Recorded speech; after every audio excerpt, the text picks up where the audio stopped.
Good morning, everyone. Hope you're enjoying the time here at the conference. We had a wonderful day yesterday. I enjoyed myself. Many of the subjects were very interesting. And thank you all for choosing to be here today with us. It's a nice day outside, but you chose to be here with us. Thank you. You have heard the previous speakers, my colleagues, Steve and Gabriel. They were talking about user interface, the challenges that our company had with migration and developing the new dynamic user interface. Then you heard about the development and the effort that we've put into developing our second backend, the data, moving into a data warehouse using business intelligence. I will talk about now the bridge that we're building between the two areas to see how can we put both these areas at better use. How can we make them more efficient? I'm going to start by presenting a little bit about GRI and sustainability reports. I will move forward to show very briefly the history of ERA development stages. Then I'll talk about the client requirements, what we have collected from you. I'll show what's the data flow in our application, how we implemented our new concept of process modeling. What can you do then with this process modeling, how it applies to more complex workflows, and in the end, what are our newest tools that we want to make available. Sustainability reports. They are organizational reports. They address the areas, the economic, environmental, social, governance area. They started with the environmental field actually in the late 1980s. And these days we have GRI. That's an international organization that basically tries to bring everything to the same level as a base reference, common reference in terms of sustainability reporting. I only mentioned here these two big standards, environmental and social. All these categories that you see here, they can be accessed through our own software.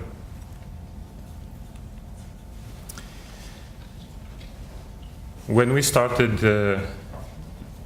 I started working with ERA, at that time we were using Microsoft Access. Obviously it was a desktop platform. The UI was hard-coded, all the forms were hard-coded. Data, obviously it was Microsoft Access database engine. The development was obviously limited to one desktop, and people who were trying to develop together, you can only imagine the effort that we took to integrate changes from two people working in parallel. Then we decided to move our backend database to Microsoft SQL Server. With this, at this moment, we also started improving our reports. We started adding more parameters to our reports. This was our main target at that time, because data was being collected through our hard-coded user interface, but what we, at that time, we sensed it was a bigger need was to have a wide array of parameters and more reporting capabilities. A big decision point that we made was to switch to web platform.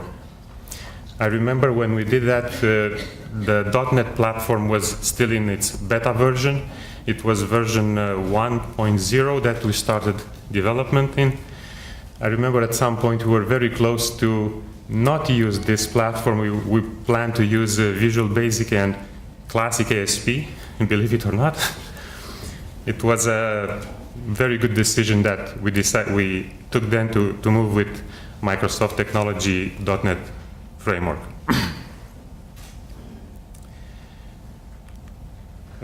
no, sorry. Once we took this path, we started adding more and more features that improved gradually our system. We added customized user interface fields. We added data that you, as users, were providing into the system. It was materialized as user-defined lists. And now the main focus is we're trying to improve to help you users improve the business decisions that you're making. We're trying to give you better tools to achieve this goal.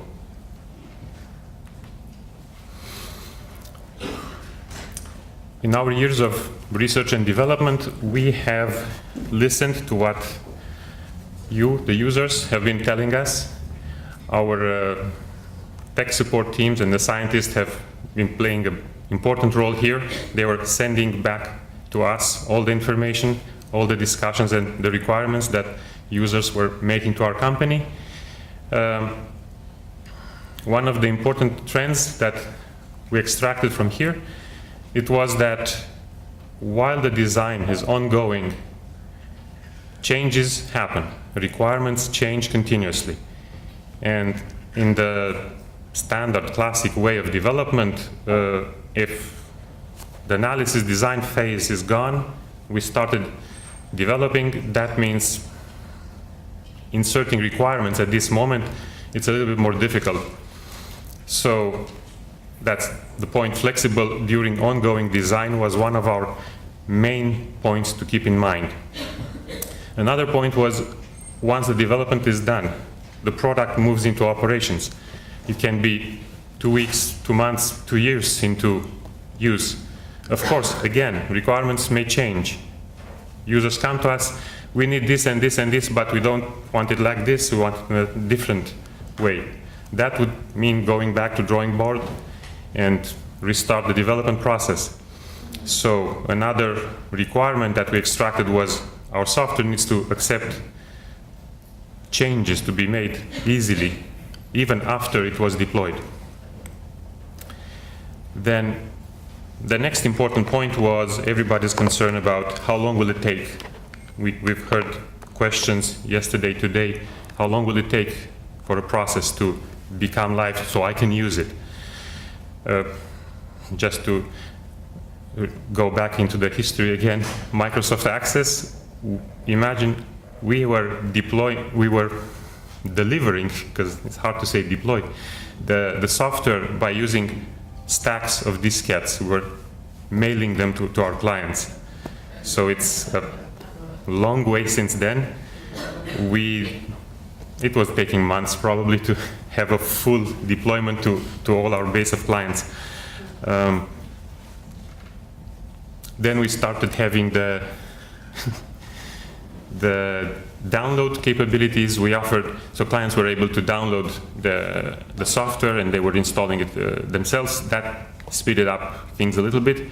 Nowadays we have the web platform. This may take anywhere from a few days to maybe hours. If we've had cases when urgencies, clients were calling, I needed something right now.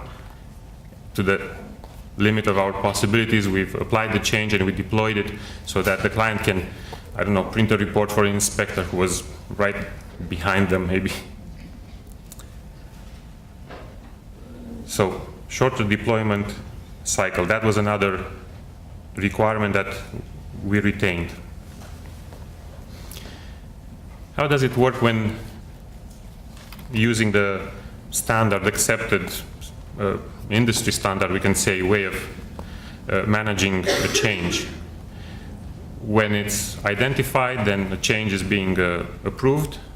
So it goes into the process. So we move into analysis, design, we choose a solution, then development work starts. It can take anywhere from a few days to weeks, sometimes months.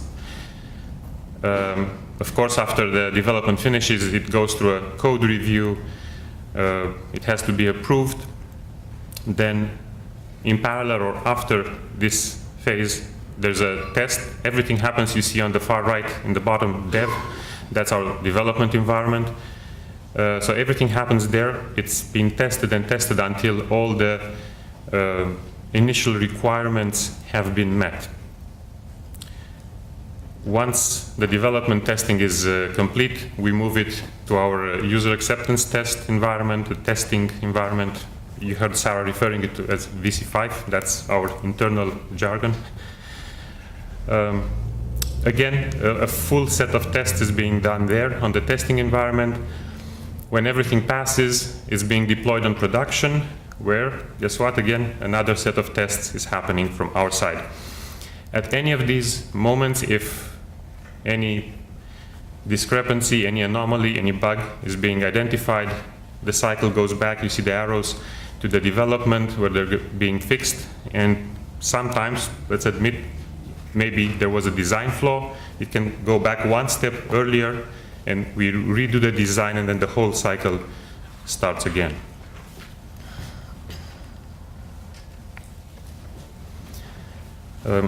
I just wanted to mention that I will come back to this slide a little bit earlier to compare what we have now. A few words about data flow. So our data starts its life by being acquired first. We accept manual entry. We can do import files, different files, or we can do transfers, automated transfers. We can establish links to other softwares. For example, we have the continuous emission monitoring systems that feed our system data at given intervals. What do we do with this data once in the system? First of all, you heard it was like a theme from yesterday. We accept raw data. It has to be granular. It has to be accurate. That's our main concern. And what do we want to do with it? We want to be able to store it in such a way that we can find it fast. And of course, security is one of our biggest priorities and concerns.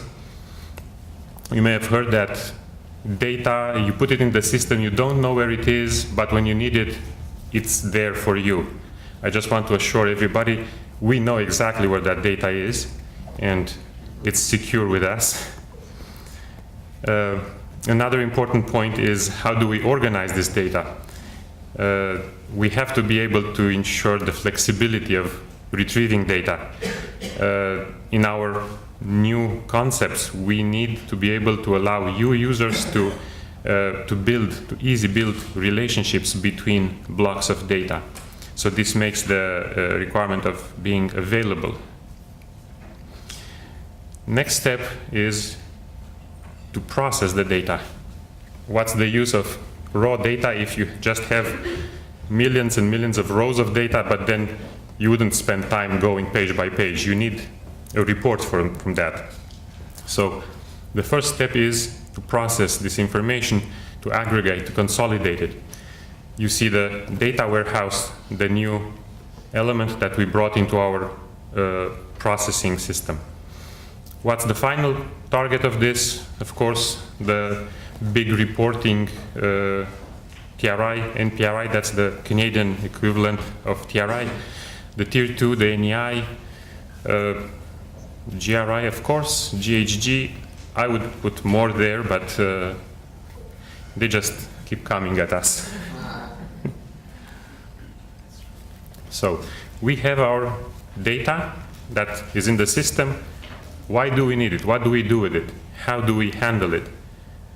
The most important part is we are trying to model processes from real life and create models into our system so that our system can reflect the reality. So here's our new concept, the business process modeling module. That helps us translate the real life requirements into elements that the system understands and then can help put together so the logical flow of a process is being reproduced in the system. What comes to the help of the business process model is the dynamic user interface. What we build here allows for efficient data collection And one of the most important advantages is that it is user-defined. The data that you want in the system, data that is specific to your process, you define it, you pull it onto the forms, and basically is customized. Now that's the revisited time and resources. What happens now when the change has been approved? The user the designer, I would rather call it, who deals with the template can apply the changes that are needed and right away move to test the new look of the page. And as soon as it passes all the requirements, the changes that have been required, they are good to go. They can release it for use in production.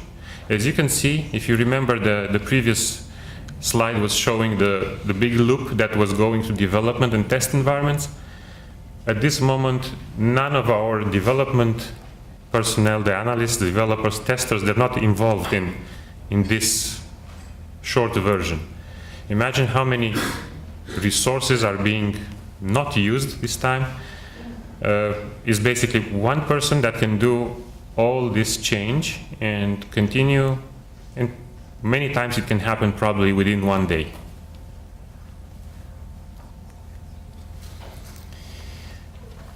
Now we wanted to bring this data warehouse into play. You've heard a lot of information that my colleague Gabriel has been showing. We collect the data, it's raw data, then we move forward and we pre-process this data.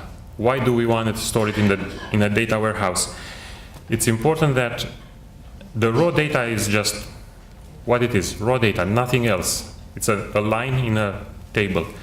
Data warehouse, you can, by using data warehouses, you can take multiple sets of data and compile them, aggregate them to different levels.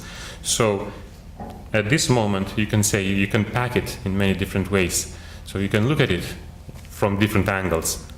That's important because different units in a company may need to look at the same piece of data, but it's relevant for them from a different perspective.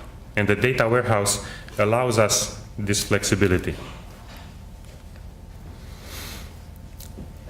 What does this mean for our report processing capabilities? Currently, when you start from raw data, you provide the parameters for the report, then you submit the report, and of course, you can do other tasks while the report is processing. Sometimes it takes a short time, other times it may take longer. And that was the part that we were trying to avoid, because sometimes you don't have that long time required for a report to run. Of course, after the data has been processed, there are some specific processing that goes on from report to report, and then the rendering of the report. Using data warehouse, on the other hand, allows us to skip the processing stage. Basically, it's there. Gabriel put it very well. When you need it, data is there. You just need to follow the specific processing and then report rendering, which shortens the time tremendously. Another challenge that we had complex reports where you've seen until now, probably you're familiar with our modules, the emission module, the production, incidents. They each have their own reports. Sometimes we had such complex reports where we needed to combine information coming from different modules. For example, emissions with production data. And that came up yesterday in the discussion, I remember. Our initial attempts, well, actually, they're not attempts, they're reports. They have been hard-coded, and it was a terrible, difficult task to do. And I would not like to do it again by hand. So, here comes our dynamic report builder who can help. We have our data warehouse that relies on data coming from emissions, production incidents, many other modules. Data is being pre-packaged and waits for us. Then we have our dynamic user interface that relies on templates, relies on the relationships between these templates. They all pull the information from the data warehouse or directly from the modules. The dynamic report builder basically is a tool that puts together the advantages from having a dynamic user interface built by you with the data warehouse, where that's the prepackaged data. From here, you can generate reports, KPIs, and all sort of files, targets for displaying, for submitting information.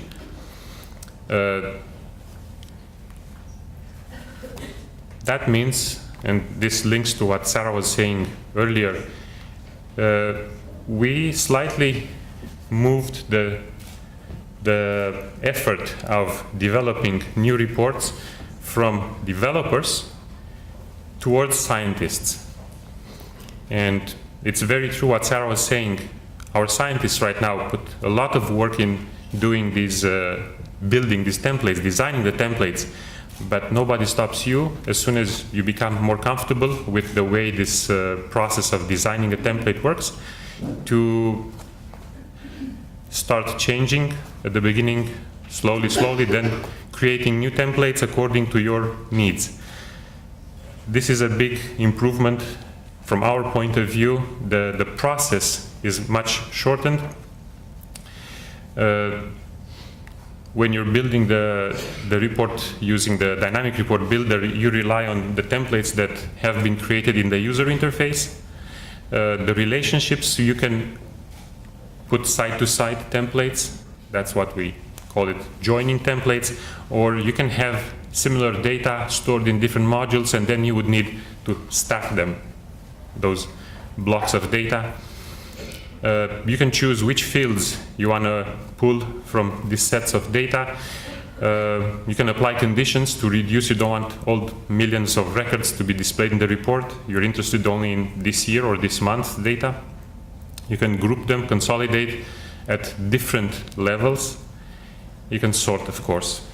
And the final target will go anywhere to reports, PDFs, Excel, KPI. You can even put it on the executive dashboard. You can submit it to the agencies. So suddenly the task of modeling a complex workflow, it's not that difficult anymore. We have the dynamic UI on one hand, we have the dynamic report builder on the other hand, and we have now all the modules in the middle. They all have contained data. They all can be made to talk to each other. I only put there 9 because I just wanted it to still be readable. But you've heard how easy it is now to declare a new module in our application. Probably from the time when I started creating my presentation, we must have had another module or two.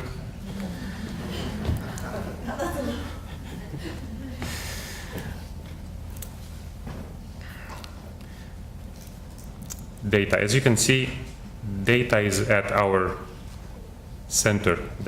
It's in the center of our attention. We know that data is important to you. Of course, it is important to us. So everything moves around the data. We have the dynamic templates. We have to have some mandatory fields there. There's no way to avoid that. We allow them, allow our users to add any fields, customized fields, to be part of those dynamic templates. Then in the dynamic report builder, of course, again, we have the mandatory fields. These are needed basically to ensure that there is a referential integrity between data from different modules. The dynamic report builder will also allow you to add optional fields, so you can make the report as small, narrow, or as wide, comprehensive as you need. The data warehouse that we were talking about earlier I just wanted to highlight here what's one of the interesting and important features is the capability of reuse of blocks of data. Raw data can, every time you need to use it, you need to process it from the beginning. But as you prepare several blocks of data in the form of a data warehouse, you can decide to pack it at different levels of aggregation. You can select, for example, all usage records in a week, per week. Another level of aggregation can be per year or per facility. You can store them there. What's important is that next time you want to generate another report, you can decide to rely your data extraction not on the raw data, but on this data warehouse, on this packet of data. Even more, building a new data warehouse can be made on the top of existing data warehouses. And the new concept in the UI that we've been introducing, and Sarah briefly showed it this morning, was the capability of displaying the data using alternate views. Again, that's how you want to see, to look at the data, what's the need to see the level of detail of data or the extent of the data.